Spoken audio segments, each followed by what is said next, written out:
জীবন নিয়ে আফসোস নয়, শুকরিয়া দরকার। আফসোস করলে কাজের কাজ কিচ্ছু হবে না, আপনার জীবনটাই নষ্ট, সময়টাই নষ্ট, টেনশন বেড়ে যাবে, মন খারাপ হবে। প্রকান্তরে যদি আপনি শুকরিয়া করতে পারেন, শুকরিয়া বাড়াই দিতে পারেন, লা ইন শাকারতুম লা আযীদান্নাকুম, আয়াতের নিয়ামত আল্লাহ তাআলা আপনাকে আমাকে দান করবেন, বলেন সুবহানাল্লাহ। সেজন্য জীবন নিয়ে অভিযোগ আফসোসের চাইতেও বেশি দরকার হচ্ছে হাসি মুখে শুকরিয়া করা।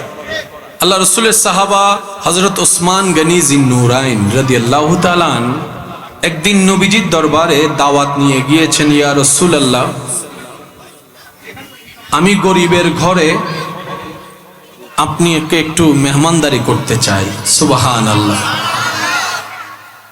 হযরত ওসমান গনি জিন্নুরাইন দাওয়াত নিয়ে গিয়েছেন নবীর কাছে। নবী যেন ওসমান গনি জিন্নুরাইনের ঘরে দাওয়াত গ্রহণ করে আসে, কদম মোবারক রাখে।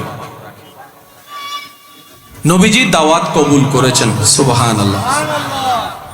যথা সময়ে যখন নবীজি হুজরা পাক থেকে হযরত ওসমান গনি জিন্নুরাইন রাদিয়াল্লাহু তাআলা এর ঘরে দাওয়াতে উপস্থিত হওয়ার জন্য যখন হুজরা শরীফ থেকে দয়াল নবী আল্লাহর হাবিব বের হয়েছেন, সাহাবায়ে কেরাম যারা ওনারা সাথে আছেন, হযরত ওসমান গনি জিন্নুরাইনের নজর নবীজির কদম মোবারকের দিকে আছে। সুবহানাল্লাহ।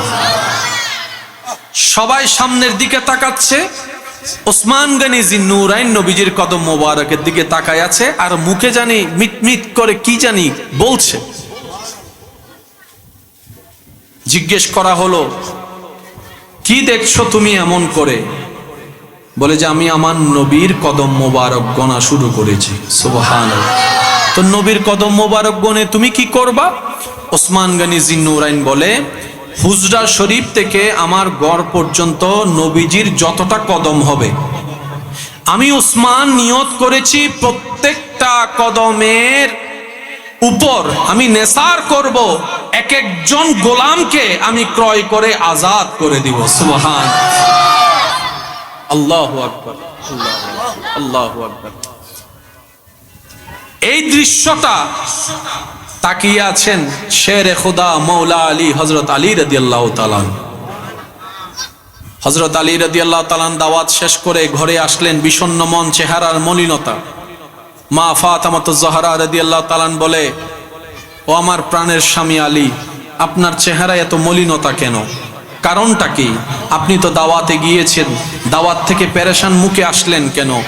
মৌলা আলী শেরে খুদা বলে, মা ফাতেমাকে বলে যে আজকে ওসমান এমন এমন ঘটনা ঘটিয়েছে, মদিনাবাসী অবাক, মদিনাবাসী অবাক। বলে যে কি করলেন তিনি? বলে যে নবীজি হুজরা থেকে ওনার ঘর পর্যন্ত যেতে যতটা কায়, যতটা কদম হয়েছে, প্রত্যেকটা কদমের বিনিময়ে এক একটা গোলাম আজাদ করে দিয়েছে। মৌলা আলী বলে, আমারও এমন কিছু করতে ইচ্ছা করছে, আমারও এমন কিছু করতে ইচ্ছা করছে, কিন্তু দুনিয়াবি হিসেবে সে সামর্থ্য, সে সুযোগ আমার কাছে নাই, তাই মনটা পেরেশান হয়ে আছে। মা ফাতেমাতুজ জাহরা রাদিয়াল্লাহু তাআলা মৌলা আলীর এই কথা শুনতে না শুনতেই মৌলা আলীকে বলে, ও আলী, আপনি এখন যান নবীজির দরবারে দাওয়াত নিয়ে। আমি গরিবের ঘরে নবীকে দাওয়াত, আপনি দাওয়াত নিয়ে যান। বলেন সুবহানাল্লাহ। মৌলা আলী বলে, ফাতেমা, আমার যে চাওয়া সে সামর্থ্য তো আমার কাছে নাই। মা ফাতেমা বলে, আপনি চিন্তা করবেন না, একজন তো আছে যিনি কাদেরে কাদির, একজন তো আছে যিনি গনি, একজন তো আছে যিনি অমুকাফেক্কি, একজন তো আছে যিনি মালিক, যিনি খালিক। আমরা নিয়ত করি পূরণটা তিনি করে দিবেন। সুবহানাল্লাহ। মৌলা আলী শেরে খুদা আলী রাদিয়াল্লাহু তাআলা বড় মন নিয়ে নবীর দরবারে গেলেন। ইয়া রাসূলুল্লাহ, আমি অদমের ঘরে, গরিবের ঘরে আপনার দাওয়াত। নবীজি দাওয়াত কবুল করলেন। মা ফাতেমা বললেন, হুজরা শরীফ থেকে আমাদের ঘর পর্যন্ত নবীজির কতটা কদম হয় আপনি একটু গুনে রাখবেন, আপনি একটু গুনে রাখবেন। মৌলা আলী বলে যে এত সম্পদ তো আমাদের কাছে নাই যে গোলাম আজাদ করব। মা ফাতেমা বলে আপনার এটা চিন্তা করা লাগবে না, আপনি গনে রাখবেন। এবার দাওয়াত সময় মতে আপনার আমার নবী আল্লাহর হাবিব নবী মা ফাতেমা তো জাহরা রাদিয়াল্লাহু তাআলার ঘরে দাওয়াতে আসলেন। মৌলা আলী শেরে খোদা প্রত্যেকটা কদম গণলেন। রাতের বেলা সেই কদম কয়টা হয়েছে মা ফাতেমাকে জানালেন। মা ফাতেমা এবার যাই নামাজ বিছিয়ে রবের দরবারে সিজদায় পড়ে গেলেন। রবের দরবারে সিজদায় পড়ে গেলেন। আকুতি মিনতি করে চোখের পানি ফেলে বলে, আল্লাহ, আমি বড় আশা নিয়ে আমার স্বামীকে কথা দিয়েছি, সামর্থ্য আমার নাই, কিন্তু তোমার কাছে তো অভাব নাই। বলেন না সুবহানাল্লাহ। আল্লাহ, আমার কথার লাজ তুমি রাখিও, আল্লাহ আমার কথার সম্মান তুমি রাখিও। মা ফাতেমা রব্বে করিমের দরবারে, মা ফাতেমা রব্বে করিমের দরবারে দরখাস্ত করতে লাগলেন। এদিকে আল্লাহর পক্ষ থেকে বার্তা নিয়ে জিব্রাইল ফেরেশতা নবীর দরবারে চলে আসলেন। নবীর দরবারে চলে আসলেন। নবীর দরবারে এসে বলে, ইয়া রাসূলুল্লাহ, রব্বে করিম আপনাকে সালাম জানিয়েছে এবং একটা সংবাদ পাঠিয়েছে। আপনার কন্যা খাতুনে জান্নাত মা ফাতেমা জাহরা মনে মনে এই একটা ধারণা করেছে, কিন্তু দুনিয়াবি সামর্থ্য নাই বলে মন ছোট করে আছে। আল্লাহ আপনার কাছে খবর পৌঁছায় দিয়েছে, আপনার কন্যাকে আপনি জানিয়ে দেন।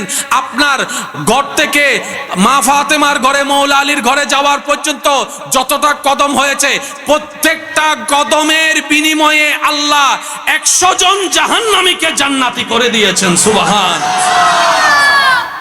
একটা কথা সবসময় মাথায় রাখবেন, আল্লাহ জান্নাত বানিয়েছে নেই বান্দাদের জন্য।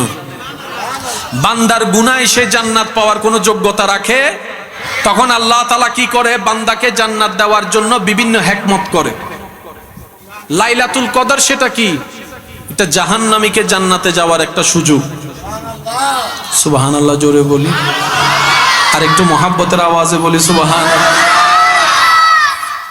জাহান্নামীকে জান্নাতি বানানোর 1000টা সুযোগ আল্লাহ করে দিয়েছেন। এই 1000টা সুযোগের ভিতর একটা সুযোগ হচ্ছে আপনি কাউকে দেখলে সালাম দিয়েছেন। একটা সালাম 2 সেকেন্ড, কিন্তু সেটার ওজন হাসরে গিয়ে দেখবেন পাহাড়ের চাইতেও ভারী সওয়াব হয়ে গিয়েছে। মা বাবার চেহারা তো প্রত্যেক দিনই দেখেন, আলাদা কি, কিন্তু একটু আদব মায়া নিয়ে 1 সেকেন্ড তাকাবেন,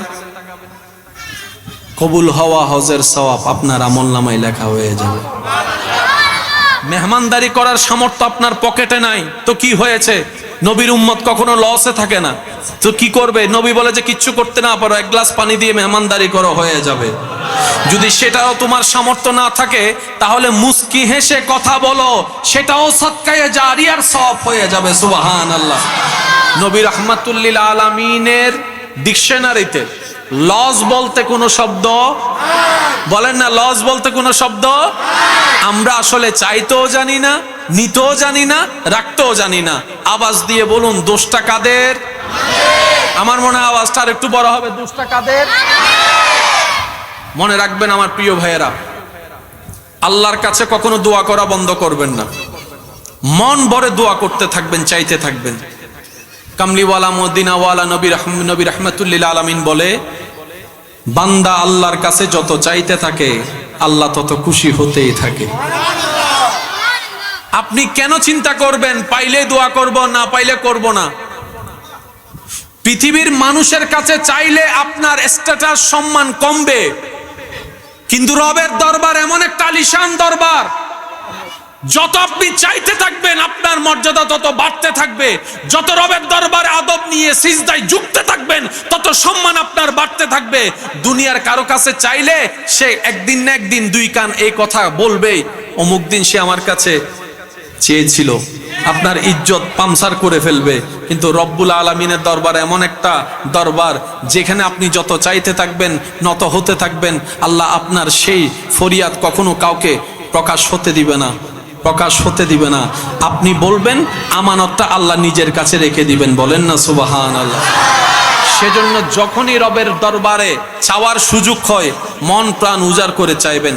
আমার অনেক ভাই বোনেরা হয়তো এই কথা শুনে বলবে, ভাইয়া আমার একটা সমস্যা আছে, সেটা হচ্ছে আমার এমনি অনেক দোয়া, অনেক কিছু মনে পড়ে, কিন্তু মুনাজাত করতে বসলে দোয়া খুঁজে পাই না।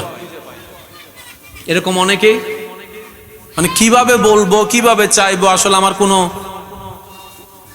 আকার খুঁজে পাই না। এমন অনেক মানুষ আছে, বলতে চায় কিন্তু বলার শব্দ খুঁজে নবী রাহমাতুল্লিল আলামিন বলে বেশি বেশি আমি নবীর উপর দরুদ পড়ো। আওয়াজটা আর একটু বড় হবে। যার যত শক্তি আছে সেই শক্তি দিয়ে একবার বলেন সুবহানাল্লাহ। নবী রাহমাতুল্লিল আলামিন বলে যত পারো আমি নবীর উপর দরুদ পড়তে থাকো। যত দরুদ পড়বা তোমার সেই না বলা কথাও কবুল হয়ে যাবে রবের দরবারে। আল্লাহ কোনটা দেয় মাথায় রাখবেন, যেটা আপনার জন্য আজকে ভবিষ্যতে ভালো, আপনার বংশধরের জন্য ভালো, আল্লাহ সেটাই দিবে।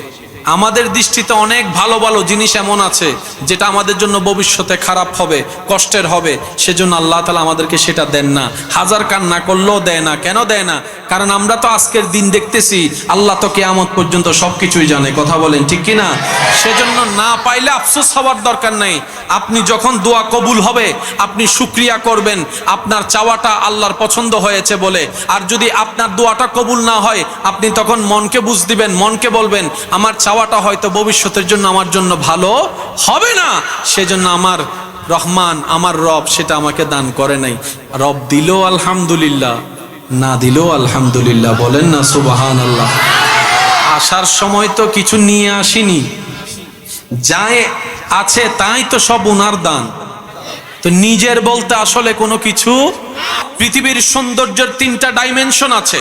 কিছু সৌন্দর্য কাছ থেকে সুন্দর, দূর থেকে দেখতে ভালো লাগে না। কিছু সুন্দর দূর থেকে সুন্দর লাগে, কাছের থেকে দেখলে ভালো লাগে না। যেমন চাঁদ দূর থেকে সুন্দর লাগে, কাছে গেলে সে সৌন্দর্যটা আর হৃদয়ে আকর্ষণ করে না। কিছু সৌন্দর্য একবার দুইবার দেখলে ভালো লাগে, বারবার দেখতে মন চায় না। কিন্তু আল্লাহ আমাদের নবীকে এমন ভাবে সৃষ্টি করেছেন, যারা দূর থেকে দেখেছে তারাও বলে ওনার মতো সুন্দর আমার জীবনে আর দেখি নাই। সুবহানাল্লাহ। যারা কাছ থেকে দেখেছে তারাও বলতে বাধ্য হয়েছে ওনার মতো সুন্দর আমাদের এই চোখ আর কখনো দেখেনি। যারা একবার দেখেছে তারা বারবার তাকিয়ে থাকার জন্য বাহানা খুঁজেছে। যাদের নজর একবার ওয়াদ্দুহাওয়ালা কামলিওয়ালা মদিনাওয়ালার চেহারা মোবারক দিকে পড়েছে, এই নজর একবার পড়েছে, নজর সরাইতে আর ইচ্ছা হয় না। এমন কি ময়দানে এক সাহাবা ফরিয়াদ করে আল্লাহ শহীদ হওয়ার তামান্না হৃদয়ে আছে, কিন্তু তোমার দরবারে ফরিয়াদ আমার শরীর তীরের ক্ষত বিক্ষত হয়েছে, আমার শরীর থেকে রক্ত ঝরছে। ও কাদের কাদির তোমার কাছে ফরিয়াদ করছি, আমাকে একটু তৌফিক দাও, আমাকে একটু শক্তি দাও। আমার এই জান যাওয়ার মুহূর্তটা, আমার জানটা যেন তোমার হাবিবে মুস্তাফার চেহারা দেখে দেখে দুনিয়া থেকে যেতে পারি। বলেন সুবহানাল্লাহ। जिसका कोई सानी नहीं वो नबी हमारा है।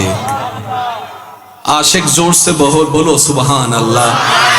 जिसका कोई सानी नहीं वो नबी हमारा है, मुस्तफा की अजमत का हद ही ना किनारा है। যারা কাছ থেকে দেখেছেন, যারা কাছ থেকে দেখেছেন, সিদ্দিকে আকবর বলে আমার নবীর মতো দ্বিতীয় আর কেউ নাই। ফারুকে আজমের জবানে শোনা যায় নবীর মতো মেসালওয়ালা কেউ নাই, নবীর মতো কেউ নাই। ওসমান গনি বলে আমার নবীর তুলনা দেওয়ার মতো পৃথিবীতে কোনো সৃষ্টি নাই। মৌলা আলী বলে আমার নবীর মতো এরকম সৌন্দর্য আমি আলীর চোখে দেখি নাই। যারা এরকম দেখেছে তারা বলে নবীর মতো কেউ নাই। যারা আরো কাছ থেকে দেখেছে, মা আয়েশা সিদ্দিকা তাহেরা, হযরত মা আয়েশা সিদ্দিকা রাদিয়াল্লাহু তাআলা বলেন আমার জীবনে আমার নবীর মতো সৌন্দর্য আর কাউকে দেখি নাই। বলেন না সুবহানাল্লাহ। সিদ্দিকে বলে দেখি নাই, ফারুকে আজম বলে দেখি নাই, ওসমান গনি বলে দেখে নাই, মৌলা আলী বলে দেখে নাই, মা ফাতেমা বলে দেখি নাই, ইমাম হাসানে বলে দেখে নাই, ইমাম হুসাইনে বলে দেখে নাই, মা আয়েশা সিদ্দিকা বলে দেখে নাই। সুবহানাল্লাহ সুবহানাল্লাহ সুবহানাল্লাহ। হযরত তালহা বলে দেখি নাই, আব্দুল্লাহ ইবনে আব্বাস বলে দেখে নাই, সাহাবায়ে কেরাম বলে দেখি নাই, ওনারা বলে দেখি নাই, ওনারা বলে দেখে নাই, দরওয়ালা বলে দেখে নাই, বাহারওয়ালা দেখে বলে দেখে নাই, বাজারওয়ালা বলে দেখে নাই। এরকম বলতে বলতে বলতে বলতে জিব্রাইল বলে তোমরা তো 10 জন দেখেছো, 100 জন দেখো নাই পৃথিবীতে, কারণ তোমাদের লিমিটেশন আছে। আমি জিব্রাইল তো আদমকে দেখেছি, মূসাকে দেখেছি, ঈসাকে দেখেছি, দাউদকে দেখেছি। আমি জিব্রাইল দেখেছি ইউসুফের সৌন্দর্যের চমক আমি দেখেছি। হযরত জিব্রাইল বলে আমি তো দেখেছি দাউদের চেহারা, আমি তো দেখেছি ইউসুফ নবীর চেহারা, আমি তো দেখেছি দেখেছি ইসহাকের সৌন্দর্য, আমি তো দেখেছি আইয়ুবের সৌন্দর্য। আমি জিব্রাইল প্রথম আসমান দেখেছি, দ্বিতীয় আসমান দেখেছি, তৃতীয় দেখেছি, চতুর্থ দেখেছি, পঞ্চম দেখেছি, ষষ্ঠ সপ্তম দেখেছি। আমি জিব্রাইল জান্নাতের সৌন্দর্য দেখেছি, আমি জিব্রাইল হুরকে দেখেছি, আমি জিব্রাইল গিলমা দেখেছি, আমি জিব্রাইল সিদরাতুল মুনতাহা দেখেছি। আমার আল্লাহ আমি জিব্রাইলকে যতটুকু দেখা নিয়েছে, আমি জিব্রাইল বলি আমার নবী মুস্তাফার মতো দ্বিতীয় আর কাউকে দেখি নাই, কাউকে দেখি নাই, কাউকে দেখি নাই। রব্বুল আলামিন ডাক দিয়ে বলে, ওরে সৃষ্টি জগৎ, তোমরা দেখবা তো দেখবা কিভাবে? আমি আল্লাহ তো আমার মুস্তাফার মতো আর কাউকে বানাইও নাই। সবার চাইতে আলাদা আমাদের নবী, নবী রহমাতুল লিল। এক একজনের নাম এক এক রকম। গুগল মামাকে জিজ্ঞেস করেন পৃথিবীতে সর্বশ্রেষ্ঠ সবচাইতে বেশি কোন নাম রাখা হয়, দেখবেন আপনার আমার নবীর নাম মোবারকটাই পৃথিবীতে সবচাইতে বেশি ব্যবহার হয়। ইংল্যান্ডের মতো দেশে সবচাইতে হাই লেভেলের মধ্যে 1 নম্বর র্যাঙ্কিং এ যে নাম সবাই রাখে, সেটাই আপনার আমার নবীর নাম মোবারক। এবার আশেক যারা আছেন তারা, যেহেতু সময় আমাদের একদম সংক্ষিপ্ত, মেহমান একটু পরেই চলে আসবেন, আমি খেদমতটুকু নিবেদন করে আপনাদের থেকে দোয়া নিয়ে ইনশাল্লাহ বিদায় নিচ্ছি। নবীর উম্মত যারা এখানে আছেন সবাই মিলে একবার জোরে বলেন তো মারহাবা। আপনাদের আওয়াজটা কিন্তু এখন এই সাউন্ড বক্সের আওয়াজের চাইতে হাই হয়ে গেছে। আরেকবার বলেন মারহাবা। এই যে আপনারা মারহাবা বললেন, আপনারা কিন্তু ওই সাক্ষীর সাথে সাক্ষী হয়ে গেলেন। আজকের পরিবেশটা শেষ হয়ে যাবে, কিন্তু হাসরের রেকর্ড যেখানে আসবে আপনার এই মারহাবা সেখানে ইনক্লুড হবে, সুবহানাল্লাহ ইনক্লুড হবে। তো সেজন্য কার তকদির কখন আল্লাহ চমকাই দেয় বলা যায় না।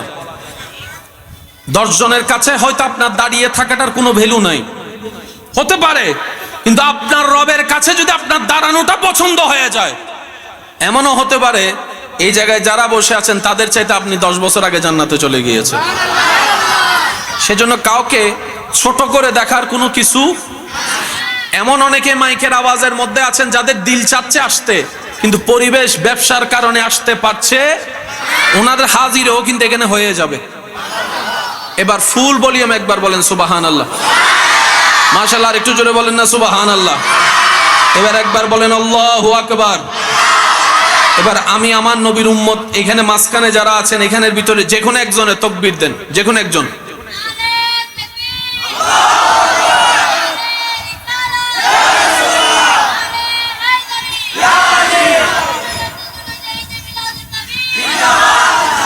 আপনারা কি বুঝতে পারছেন বিষয়টা কোন লেভেলে গিয়ে পৌঁছাইছে?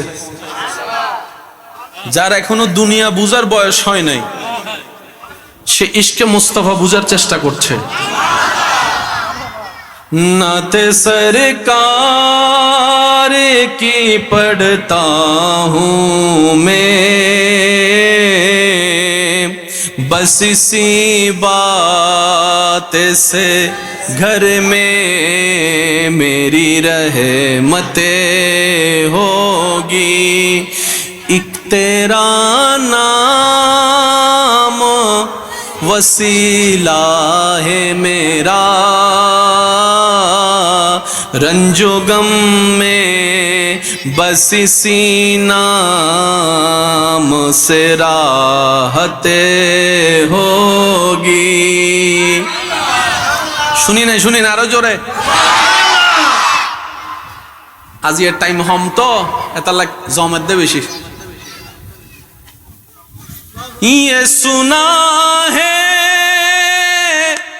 कि बहुत गोरे अंधेरी होगी। শুনেছি এখনো দেখি নাই, যাই নাই, কবর নাকি অনেক অন্ধকার।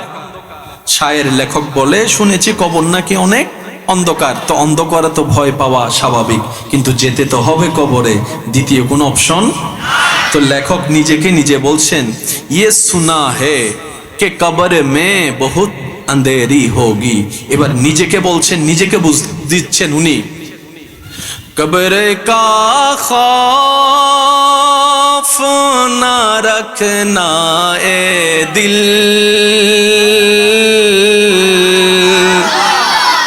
कब्र का खौफ न रखना ए दिल ওই অন্ধকার কবরের অন্ধকার পরিবেশ দেখে ভয় পাওয়ার কোনো দরকার নাই। ভয় পাবো না তো কেন পাবো না? শায়ের লেখক বলছেন কবরে ভয় পাওয়ার কোনো দরকার নাই। কেন? বলে যে ওয়াহা সরকার কি চেহারে কি জিয়ারতে হোগি। কবরে গেলেই তো ফেরেশতা প্রশ্ন করবে, প্রশ্ন করতে দেরি নবী রহমতুল্লিল আলামিন তোমার কবরে আসবে। যেই নবীর নাম সারা জীবন শুনেছো, কবরে গেলেই তো সেই নবীর দিদার মিলে যাবে। এবার আমার নবীর যারা পাগল পাগল উম্মত আছেন সবাই জোর একবার বলেন তো ইয়া রাসূলুল্লাহ। আওয়াজটা যেটা দিল জবান থেকে আসবে সেটাকে চেষ্টা করবেন দিলের ভালোবাসাকে মিশ্রণ করে একবার দেওয়ার জন্য। বলেন তো ইয়া রাসূলুল্লাহ। আবার বলেন ইয়া রাসূলুল্লাহ, ইয়া হাবিবাল্লাহ, ইয়া নূরাল্লাহ, ইয়া হাবিবাল্লাহ। নারায়ে রিসালাত, নারায়ে রিসালাত, নারায়ে রিসালাত। উম্মত যারা দুনিয়াতে নবীকে বারবার ইয়া রাসূলুল্লাহ বলতে থাকবে, হাসরে যাওয়ার পরে নবী যদি একবার বলে আল্লাহ উম্মত এটা আমার, একবার যদি আপনার নবী বলে আল্লাহকে আল্লাহ এই উম্মতটা আমার, রব বলে যে হাবিব যাকে আপনি নিজের বলে করে নিবেন জান্নাত তাকে খুঁজতে হবে না, আমি আল্লাহ জান্নাত তাকে এমনিতেই দান করে দিব। ওয়ালা সাউফা ইউতিকা রাব্বুকা ফাতারদা। চিৎকার দিয়ে বলেন না সুবহানাল্লাহ।